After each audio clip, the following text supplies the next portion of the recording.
Você sabia que Aristóteles foi a primeira pessoa a classificar os animais? E eles eram divididos em aquáticos, terrestres e aéreos? Eu sou o professor Marquinho de Biologia e hoje nós vamos falar sobre zoologia, o ramo da biologia que estuda os animais.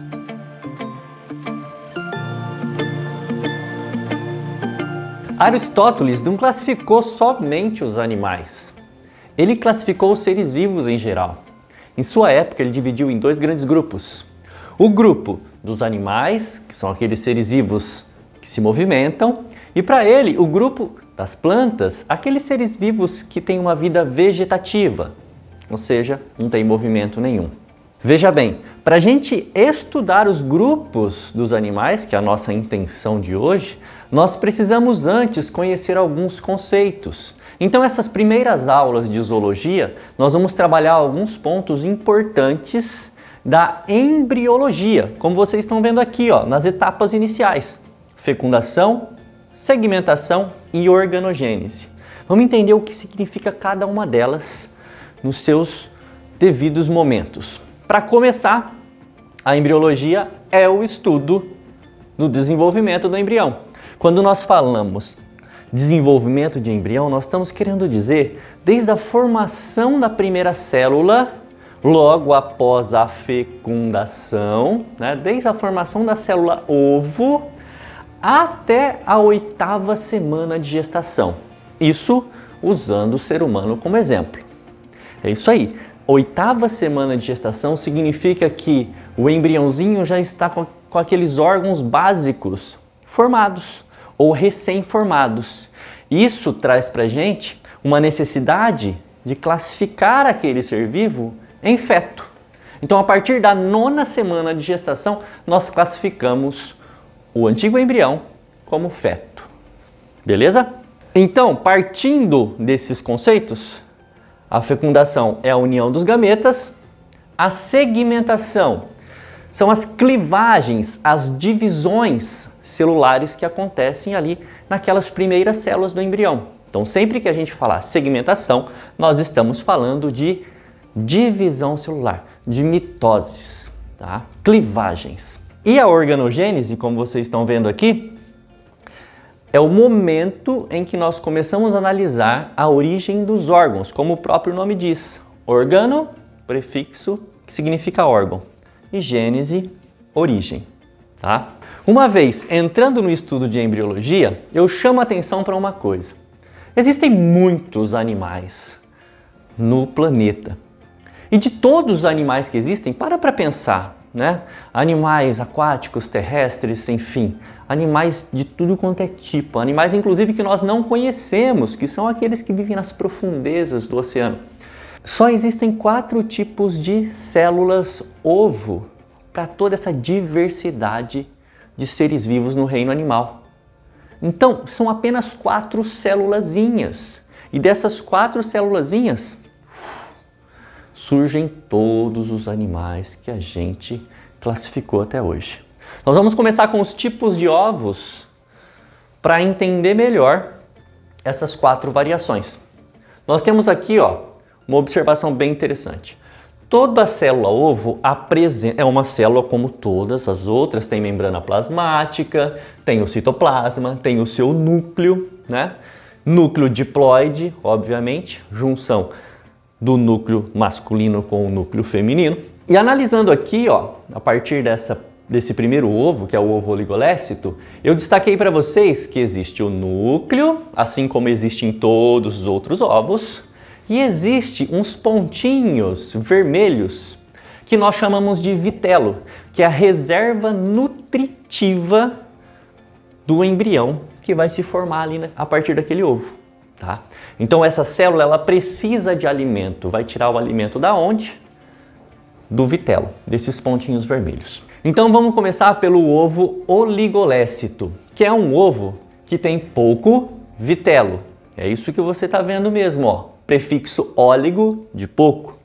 Lécito significa vitelo, o alimento do ovo. O ser humano é assim. E por que o ser humano é assim? Porque nós tiramos os nutrientes principalmente da nossa fonte geradora. Os nutrientes que abastecem o embrião humano vêm lá da placenta, que é um órgão materno. Via cordão umbilical, isso nutre o nosso corpo para a gente crescer. Mas a classificação aqui no estudo de zoologia / embriologia é muito importante, ó. Segmentação holoblástica igual significa divisões celulares totais gerando células iguais. Como assim? Esse ovo vai sofrer divisões formando blastômeros, células do mesmo tamanho. E em toda a sua extensão vai acontecer essa divisão. Então não é em uma região específica, é todo o ovo sofrendo mitoses, gerando células do mesmo tamanho. Por isso, holoblástica, que é total, e igual, por ter o mesmo tamanho. O ovo heterolécito, ele é um pouco diferente do oligolécito. Pode ver que ele é um ovo que tem um pouco mais de vitelo. E aqui eu vou destacar para vocês o vitelo. Pera lá. E o ovo heterolécito é um pouco diferente do ovo oligolécito. Percebe que a concentração de vitelo dele é um pouco maior, tá? Então, se ele possui um pouco mais de vitelo, significa que esse nutriente abastece um pouco mais o embrião que vai se formar ali. Prefixo hétero significa diferente, e lécito, como eu disse para vocês, significa vitelo. Então a quantidade de vitelo é um pouco diferente. Os anfíbios apresentam esse tipo de ovo e a segmentação desse ovo, a divisão celular, também é holoblástica, ou seja, é total, só que ela é desigual. Por que desigual? Porque vão formar células com tamanhos diferentes, que nós chamamos de micrômeros e macrômeros. Os micrômeros ficam no polo animal, que é essa parte superior, como eu estou destacando aqui para vocês, e os macrômeros ficam na parte inferior. Tá? Então, por ter células embrionárias de tamanhos distintos, nós chamamos de ovo heterolécito. Ovo megalécito. Eu usei o esqueminha do ovo megalécito, que eu classifico um dos mais interessantes para você guardar. Eu classifiquei aqui, ó, a presença do polo animal e a presença do polo vegetativo. Isso vai acontecer em todos eles. Aonde tem o núcleo, nós falamos de polo animal, que é onde vai formar o verdadeiro embrião. E polo vegetativo é onde está a grande quantidade de vitelo.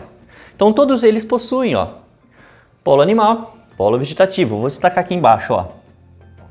Toda essa região aqui em volta do núcleo do próximo ovo que a gente vai estudar é o polo vegetativo. E o polo animal está aqui, ó, na regiãozinha do núcleo, tá? Então, voltando para esse ovo megalécito, que também pode ser chamado de telolécito, por que eu considero ele um dos mais interessantes para vocês guardarem? Porque são os ovos, entre aspas, verdadeiros, aqueles que a gente mais conhece, ovos de aves, de répteis, né? Por quê? Aqui vale a pena a gente resgatar um conceito. Quando a gente fala ovo para a população em geral, o pessoal pensa em ovo com casca. E não é bem assim. O que é o ovo na biologia? O que é a célula ovo? É aquela primeira célula formada a partir da fecundação. Isso é o ovo. Se ele vai ter uma casca ou se ele vai ter uma membrana, vai depender do tipo de espécie que a gente está falando. Voltando aqui, o ovo megalécito é assim chamado porque ele tem uma mega quantidade de vitelo. Olha só que interessante. Por que será que o ovo das aves e dos répteis precisa ter uma grande quantidade de reserva? Porque o ovo fica fora do corpo da fêmea. Simplesmente por isso. Se o embrião vai se desenvolver fora do corpo da fêmea, em um ambiente seco, né, não é dentro da água, e sim em um ninho, ele precisa estar protegido da desidratação, por isso a casca calcária, e ele precisa ter muitos nutrientes lá dentro. Por isso a gema, por isso a clara. E o que é o vitelo então, professor? A gema, que tem lipídios e carboidratos, e a clara, que tem proteínas.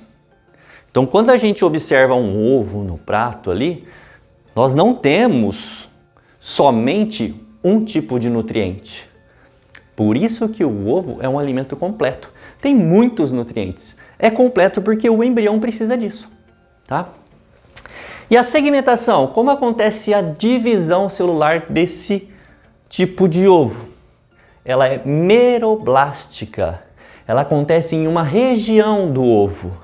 É parcial, não é total, não é holo, é mero, discoidal. Então a região que vai acontecer a formação de células do embriãozinho é essa regiãozinha que vocês estão vendo aqui, ó, em volta do núcleo. É aqui que vai surgir o animalzinho. Então percebe? Quando fala discoidal, é porque literalmente o embrião vai se formar aqui, ó, como um disquinho inicialmente, um disquinho de células, tá? E pra gente finalizar, ovo centrolécito. Como vocês estão percebendo, a concentração de vitelo é central, fica em volta do núcleo ali. Os artrópodes têm esse tipo de ovo e a segmentação também é parcial, também é meroblástica. Só vai acontecer em uma regiãozinha do ovo, que é na superfície. Por isso que nós chamamos de meroblástica superficial. Então, jovens, esses são os conceitos básicos para a gente começar a estudar zoologia. Nós começamos pela embriologia, porque nos traz mais informações que adiante vamos usar bastante, tá bem? Espero ter ajudado de alguma forma. Não se esqueça de se inscrever, curtir, compartilhar o vídeo e se ficou alguma dúvida, deixe nos comentários. Beijos e abraços, fui!